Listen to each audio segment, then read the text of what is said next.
निगरान हुकूमत पर सरमायाकारों का एतमाद। पाकिस्तान स्टॉक एक्सचेंज में तमाम रिकॉर्ड टूट गए। स्टॉक मार्केट में गैर मुल्की सरमायाकारी 6 साल की बुलंद तरीन सतह पर पहुंच गई। रवा हफ्ते 100 इंडेक्स में 4,462 पॉइंट्स का इजाफा हुआ है। मजीद बात करेंगे, हमारे नुमाइंदे अशरफ खान हमारे साथ मौजूद हैं। जी अशरफ। जी, देखा जाए मुल्की मईशत के लिए अच्छी खबर है कि जो इकदाम हुए हैं निगरान सेटअप के, उससे जो देखा जा रहा है कि सरमायाकार सरगर्म नज़र आ रहे हैं। शेयर्स की खरीदारी देखी जा रही है। सिर्फ मुकामी सरमायाकार नहीं, गैर मुल्की सरमायाकार भी जो पोर्टफोलियो मैनेजमेंट के थ्रू जो इन्वेस्टमेंट करते हैं उसमें भी जो है 6 साल की बुलंद तरीन सतह पर पहुँच गई है। सिर्फ नवंबर में देखा जाए $3.5 करोड़ की मजमूई तौर पर सरमायाकारी सिर्फ एक माह में हुई, ये भी एक रिकॉर्ड है। उसके साथ देखा जाए एक माह यानी नवंबर में देखा गया है कि 100 इंडेक्स में 8,611 पॉइंट का इजाफा देखा गया है और 100 इंडेक्स एक माह में यानी कि नवंबर में जो 51,920 की सतह से बढ़कर 60,531 की सतह पे बंद हुआ है। और जबकि इस एक हफ्ते में देखें यानी दिसंबर के पहले हफ्ते में 100 इंडेक्स में अब तक 4,464 पॉइंट का इजाफा हो चुका है और 100 इंडेक्स 66,155 की रिकॉर्ड सतह पे पहुंच गई। रोज नया रिकॉर्ड बन रहा है। साथ ही देखा जाए रवां साल यानी कि जनवरी से लेकर अब तक कितना इजाफा हुआ है, मजमूई तौर पर हैरान कुन जो डाटा है 22,400 पॉइंट का अब तक इजाफा हो चुका है और 100 इंडेक्स 1 जनवरी को 43,755 की सतह पे था जो बढ़कर 66,155 की सतह पे पहुंच गया। आज वजीर आजम ने भी स्टॉक एक्सचेंज का दौरा किया है, कहा है कि यहाँ पे जो सरमायाकार हैं उन्होंने एतमाद किया है जिस पे स्टॉक मार्केट में नुमाया इजाफा हुआ है। साथ ही ये भी बताया है कि जो क्रैकडाउन हुआ है निगरान हुकूमत की जानिब से जो स्मगलर से उनके खिलाफ, डॉलर की जो स्मगलिंग हो रही थी उसके खिलाफ और जो स्मगलिंग का माल आ रहा था उसको जो रोका गया, उसके इकदाम है, मुस्बत असरात नजर आ रहे हैं और यहाँ सरमायाकार सरगर्म हुए, शेयर्स की खरीदारी हो रही है। और साथ ही कहा है कि जो इकदाम उठाए जा रहे हैं उसको खुशाइंद करार दिया जा रहा है। IMF के स्टाफ लेवल के साथ जो है मुआहिदा तय हो गया था। अब ये भी बात सामने आई है कि 11 जनवरी को 2024 को जो है IMF के बोर्ड एग्जीक्यूटिव बोर्ड का इजलास होगा जिसमें पाकिस्तान को $70 करोड़ जो देने की मंजूरी दी जाएगी। ये भी मिलेंगे फंड। इसके बाद दीगर ममालिक से भी पाकिस्तान को फंड मिलने की जो खुशखबरी है वो सामने आई है, जैसे कि UAE से 20 से 25 अरब डॉलर की पाकिस्तान में मुख्तलिफ सेक्टर में सरमायाकारी की बातें हो रही हैं और सऊदी अरब से भी बड़ी सरमायाकारी की बातें हो रही हैं। रिफाइनरी सेक्टर में 8 से 10 अरब डॉलर की सरमायाकारी होगी।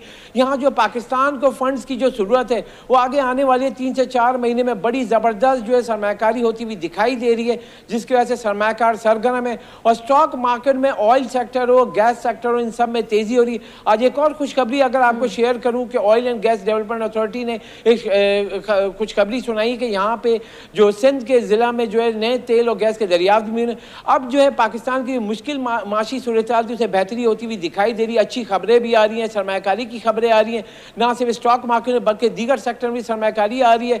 यहाँ पे जो देखा जा रहा है जिसकी वजह से सरमायाकार स्टॉक मार्केट के सरगर्म में बड़ी सरमायाकारी कर रहे हैं और एक साल में देखा जाए मजमूई तौर पर 22,400 पॉइंट का इजाफा है, ये रिकॉर्ड इजाफा है। और जबकि एक माह में देखा जाए नवंबर में 8,600 पॉइंट का इजाफा है और गैर मुल्की सरमायाकारों ने जो $3.5 करोड़ की जो सरमायाकारी की है, आगे चल कर देखा जा रहा है मजीद सरमायाकारी होगी। अशरफ खान हमारे साथ मौजूद हैं। अच्छा अशरफ, ये भी बताएगा कि बुलंद तरीन सतह अबूर कर गई है पाकिस्तान स्टॉक एक्सचेंज और आने वाले दिनों में क्या देख रहे हैं कि मज़ीद सरमायाकार सरगर्म होंगे और मज़ीद इसमें इजाफा होगा?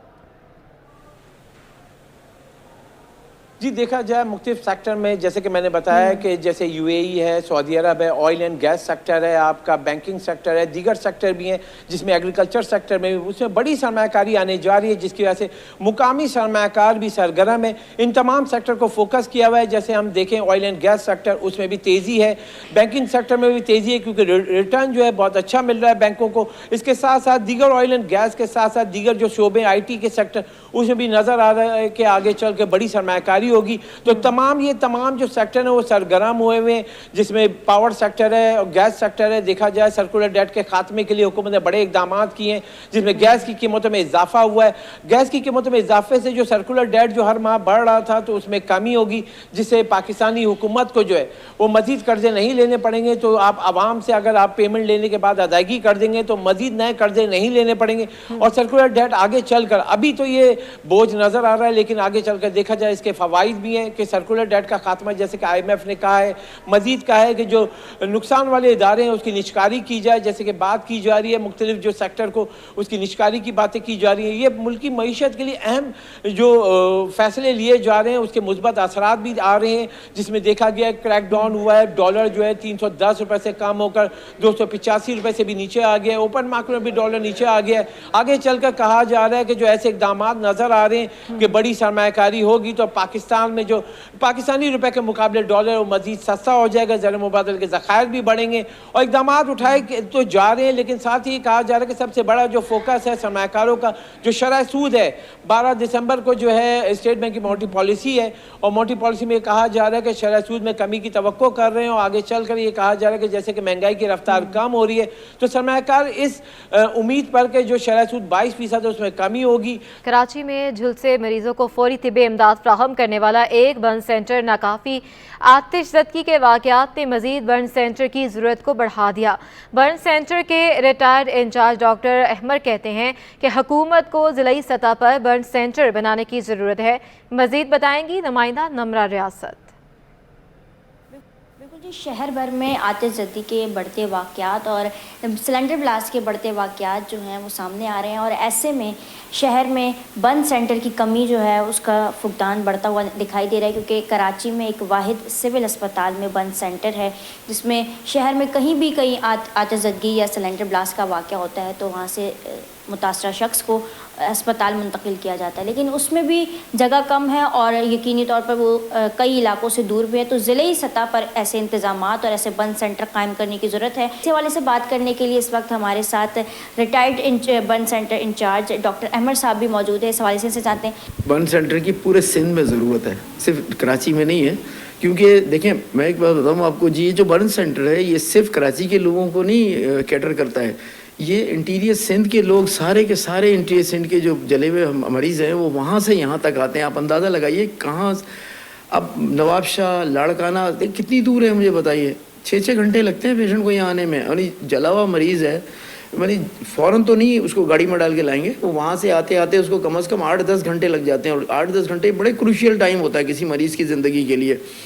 तो बर्न सेंटर जो है वो इकलौता है सिर्फ कराची के अंदर जो कि काम कर रहा है। 65 बिस्तरों का बर्न सेंटर है और उसमें भी बिस्तर खाली नहीं रहते हैं कि कोई इमरजेंसी हो जाए तो खाली बिस्तर हैं और आपने काम ला के 65 लोगों को दाखिल कर दिया, ऐसा नहीं है। उसमें भी 50 से ऊपर तो मरीज़ हर वक्त दाखिल होते हैं। यकीनी तौर पर इसके साथ साथ इस तमाम वाक़यात को की रोकथाम के लिए भी कोई मौसर इक़दामात और हिकमत अमली तैयार की जाए ताकि जो ऐसे बड़े सानहे या वाक़यात होते हैं उनसे निमटने के लिए हमारे पास ऐसी आलात मौजूद हों। और जैसा कि डॉक्टर साहब ने बताया कि बर्न सेंटर को जो है वो कई मुतअद्दिद बार ऐसा हुआ भी है कि शहर में ऐसे प्रोजेक्ट शुरू किए गए हैं लेकिन वो बजट की कमी या कुछ वाक़यात के बायस जो है वो रुक चुके हैं और अब उनको ज़रूरत इस अमर की है कि उनको दोबारा बहाल किया जाए ताकि आवाम को भी असर आ सके। जी बढ़ते हैं। 3 करोड़ से ज़ायद की आबादी के लिए सिर्फ एक बर्न सेंटर मौजूद है। इस पर मज़ीद बात करेंगे। इरफान अब्बासी हमारे साथ मौजूद है। इरफान, बताइएगा। जी बिल्कुल, कराची शहर के अंदर गुज़िश्ता दिनों अर्शी मॉल के अंदर आतिशज़दगी का अफसोसनाक वाक़या आया। इसी तरीके से शहर के अंदर जो पे दर पे आतिशज़दगी के वाक़यात हो रहे हैं, इसको देखते हुए कराची शहर के अंदर एक बार फिर मज़ीद बर्न सेंटर की ज़रूरत महसूस की जा रही है, क्योंकि सिंध हुकूमत के तहत चलने वाला ये वाहिद बर्न सेंटर है कि जहाँ पर न सिर्फ सिंध से बल्कि बलूचिस्तान से भी जो मरीज़ हैं वो यहाँ इलाज के लिए लाए जाते हैं। मैं इस वक्त लियाकताबाद के medical superintendent doctor Atiqur Rahman Qureshi साहब के साथ मौजूद हूँ। डॉक्टर साहब, ज़रूरत तो महसूस की जा रही है, इस हवाले से बताइएगा, आप भी यही समझते हैं कि कराची की हर डिस्ट्रिक्ट के अंदर या कम से कम 2 से 3 बर्न सेंटर होने चाहिए? बिल्कुल होने चाहिए। जो पॉपुलेशन है आपकी, जो आबादी है इधर से कराची शहर की, वो तकरीबन अब 3 करोड़ के लगभग हो गई है और एक अगर आपका बर्न सेंटर वर्किंग कर रहा है तो उस हवाले से ज़्यादा बर्न सेंटर, कम से कम 3 से 4 बर्न सेंटर, अच्छे इक्विप्ड बर्न सेंटर होने चाहिए जहाँ पे मरीजों को अच्छी तरह इलाज हो सके। तो उस हवाले से मेरी गुजारिश है गवर्नमेंट को कि आप ज़्यादा से ज़्यादा बर्न सेंटर बनाएं। ठीक है, बिल्कुल जी, ज़्यादा से ज़्यादा बर्न सेंटर बनाने की ज़रूरत होती है। इसके अलावा आपको बताऊं कि बेनज़ीर भुट्टो शहीद ट्रामा सेंटर के अंदर 8वें फ्लोर के ऊपर बाकायदा तौर पर तमाम इंतजामात भी किए गए थे और वहाँ पर बताया जाता है कि उसका सामान भी लाया गया था और वो अभी तक जो बंद सेंटर है वहाँ का नामुकम्मल है, बल्कि उसको ताले डाल दिए गए हैं। इस हवाले से हमने साबिक जो इंचार्ज हैं बंद सेंटर के डॉक्टर अहमद, उनसे बात की थी। उनका कहना था कि ज़रूरत इस बात की है कि जो ट्रामा सेंटर का बंद सेंटर है 8वें फ्लोर पे, जहाँ उन्होंने बहुत ज़्यादा मेहनत की थी उस सेंटर को बनाने के लिए, तो वहाँ पर भी ऐसे इंतजाम किए जाएँ ताकि जो बंद सेंटर के ऊपर लोड है वो कम होकर के ठीक यहाँ है, भी आ बहुत सके। शुक्रिया अपडेट करने के लिए। गैस की किल्लत ने कराची वालों की ज़िंदगी अजीरन कर दी है। इस पर मजीद बात करेंगे। फरहान खान हमारे साथ मौजूद हैं। फरहान, अपडेट कीजिए। जी बिल्कुल, शहर कायद में जो है गैस का बुरान जो है वो दिन ब दिन जो है शिद्दत इख्तियार करता चला जा रहा है। घरेलू सार्फिन के साथ साथ जो है कमर्शियल सार्फिन भी जो है वो गैस बुरान की जद में आते चले जा रहे हैं। मेरे कैमरामैन हैदर अगर आपको दिखाएं तो इस वक्त जो है मैं एक होटल में मौजूद हूँ। यहाँ पे होटल की सरगर्मी को चलाने के लिए जो है वो LPG सिलेंडर इस्तेमाल करने पर मजबूर हैं। घरों में तो गैस वैसे ही नहीं आती, लेकिन यहाँ पे होटल मालकान भी जो है, कमर्शियल सार्फिन भी जो है वो गैस की अदम दस्तियाबी के बाद जो LPG सिलेंडर चलाने इस्तेमाल करने पर मजबूर हैं। हमारे साथ होटल मालकान मौजूद हैं, इनसे बात करते हैं। मुझे बताइएगा सर, गैस तो आ ही नहीं, उसके बाद ये LPG सिलेंडर इस्तेमाल करने पर मजबूर है? हाँ नो, गैस अभी नहीं आ रहा है ना। ये घर वाला जो है ना, घर वाला भी इधर बहुत मुश्किलात है, अभी गैस बिल्कुल नहीं आ रहा है। तो ये कितने टाइम से गैस नहीं आ रही है और कब से ये LPG सिलेंडर इस्तेमाल कर रहे हैं? ये अभी जो है ना गर्मी होता है, गर्मी में गैस भी नहीं स्टार्ट होता है, पूरा गर्मी में गैस नहीं आ रहा है। तो मुझे बताइएगा कि ये LPG सिलेंडर कितने किलो भरवाते हैं एक दिन के अंदर, कितना खर्चा आ जाता है इसके ऊपर, कितनी महंगा पड़ रहा है आपको ये? इसको अभी 300 रुपये में पड़ेगा 1 किलो।